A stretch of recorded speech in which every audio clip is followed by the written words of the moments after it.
I'm going to show you start to finish on how I made my art into a plushie that I was able to sell on my online shop. I'm going to break it up into 3 steps that are going to be easy to understand and follow along. But I do want to give one little disclaimer. Plushies are very, very expensive to make. Be wary that it's going to take an initial investment to make happen. If you just want to do this for fun and you want to see how you could do it without necessarily being a business, we'll touch on that a little bit later. Also, this video is talking about getting plushies manufactured, not actually making them yourself. I don't know how to do that. I'm not qualified. I don't know how to crochet or do any of that. So if that's what you're looking for, go to a different video. That's not what I'm doing here. Getting it manufactured essentially allowed me to send this image off to someone who knew what they were doing, and I was able to turn it into this, which is a capybara plushie with a little magnetic axolotl. It stays on his head. So pretty cool. Link in description below. Step 1, designing your plushie. You need to design your plushie in a way that's really, really easy to understand through visuals alone. Getting plushies manufactured is essentially just articulating to another human being how you want something to be made, but that human being doesn't speak the same language as you. Pretty much all plushie manufacturers exist out of China. Depending on where you lean politically, that might upset you, but it's the only place you're gonna be able to get it, so it's like somewhat affordable. So unfortunately for me, the only bit of Chinese that I know is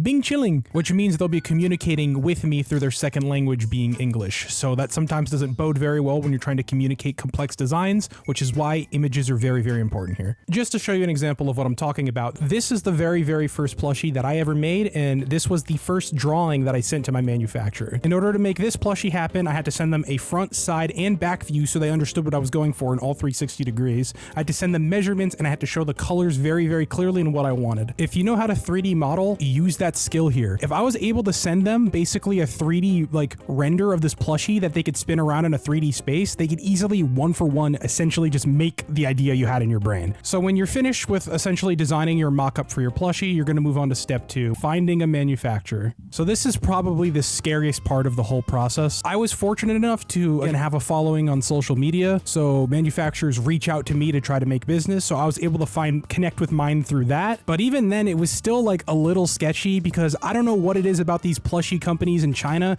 They do a very, very good job at making themselves look like fucking scam artists. Like the person that DM'd me was this like 7-follower account with like a bunch of posts with like 1 like. For in no world would I have ever trusted that if I didn't have like art friends who knew that this was just how it was. They look like scams, but you're going to be using Alibaba, and they have something called trade insurance, which allows you to not get scammed out of your money. So when you get on Alibaba, you're going to want to type plush toy. You're not going to want to type plushie. You're not going to want to type stuffed animal. You're going to type plush toy. So when you search that, you're going to get a ton of results and many, many different manufacturers that could potentially make the plush toy that you want to make. But I'm going to tell you what you're going to want to look for. So let's say after you search plush toy, you see one that catches your eye and you click it. I'm going to tell you what 3 things you're going to want to look for.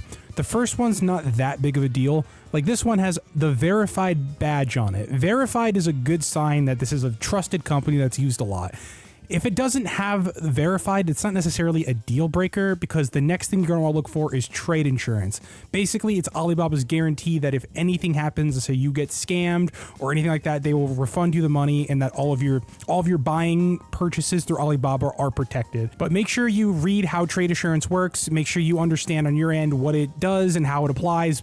You could even Google like how does the trade insurance work on Alibaba, or ChatGPT it. We live in the age of AI. You can figure it out. So if those 2 things are good, you're going to want to look for one more thing. Obviously, you're going to look at the price, but the most important thing you're going to look for is MOQ. MOQ is minimum order quantity. You're going to want to know this because you want to know how much you could potentially order. So for this one, it says MOQ is 50, which is really good. If it's 50, it means you cannot order anything below 50. You're going to have to at least order 50 plushies for them to even consider you. When you make a plushie, you could make 1 and have it sent to you. That's called the sample. So technically you could have 1 made, but it's it's expensive, but we'll talk more about that later. You're probably going to have to message a few manufacturers to find out which ones will do what you want it to do. For example, my plushie has magnets on it.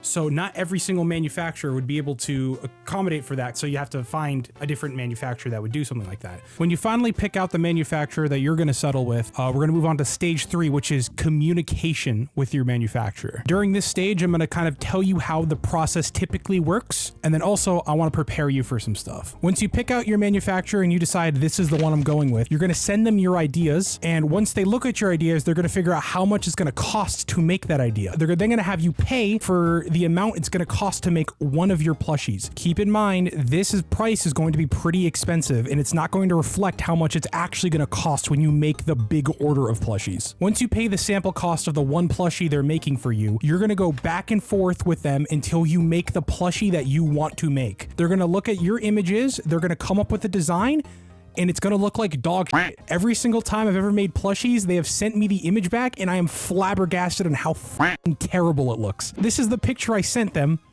This is what they sent me back. But do not lose hope. You're going to communicate over and over, and you're going to keep sending them images and revisions over and over until they make what you want to make. Eventually, you're going to get it to a spot where you like it. They're going to finally make it, and you're going to be like, yeah, that's what I kind of had in mind, or oh, that looks good. Once you make the plushie look the way that you want to, then they're going to tell you how much it's going to cost to ship it to you, and then you're going to pay the shipping cost. Just to give you an idea of how much the sample fee and the shipping will cost you, this plushie right here, between the sample fee and the shipping, costed me around a little under $200. It is only that expensive because it is the sample. When I make the bulk order, it's only going to cost me $15 per unit, and then shipping on the entire bulk order. So once you pay shipping, they're then going to ship it to you, and then you're going to get it, and you're going to finally have the plushie in your hands to look at yourself. And then you could make a decision whether or not you like it or not. There's no rush on this decision. You could get back to them in a few months. You could get back to them in a year if you want. You could open up a Kickstarter to fund the plushies. You could open pre-orders. You could wait a few months while you save up enough money to actually make the bulk order, or maybe you get it and you don't like it, and then in which case you just tell them, hey, we need to do more revisions, we need to fix this, I don't like this, which is, I've done it a few times, it's completely fine. At this point, the decision is yours, and in this stage is when you kind of move forward to being like, hey, I want to do the bulk order, and they'll tell you how much it's going to cost you to make the bulk order. And honestly, at this point, you're pretty much done. When you get the sample in your hands, you've basically made the plushie. It's just really up to you when you want to pull the trigger on doing the bulk order. If you've gone this far and you've followed along and you actually made it happen, cool. When I was saying earlier that you didn't just need to do a business, you could do this for fun. If you ever had like $100 to $200 you wanted to burn and actually just make a plushie for fun, you could just make the sample. I don't know if it's like a dickhead move thing to do to just make a sample and not make a bulk order. I don't really know the etiquette on that, but like, you totally could. I hope you found this video at least a little bit helpful. Honestly, the reason I made it is because I opened up pre-orders for this plushie and it completely fucking flopped. Honestly, it's looking pretty cooked. I'm not sure if I'll get it funded or not, but I thought, hey, if I took an L, I might as well try to make it into a W and make content out of it, at least try to make my kind of like first YouTube video on this channel. I have a link below if you want to go and pre-order this plushie. I absolutely love it, and I'm really glad I made it, even if it doesn't get funded or if people don't even like it. I'm glad that I made it. It's really cool. The magnet's super strong. You can do axolotl back shots if you want. Don't know why you'd want to do that, but you absolutely could. If this video brought any value to your life at all, please consider liking and subscribing. This is my first time posting a video on this channel that isn't just my animations, so it would mean a lot if you show some support. Don't forget to like and subscribe. Stay healthy, stay happy, stay hydrated, stay warm, and stay well, but most importantly, stay cool. Catch you guys in the next one.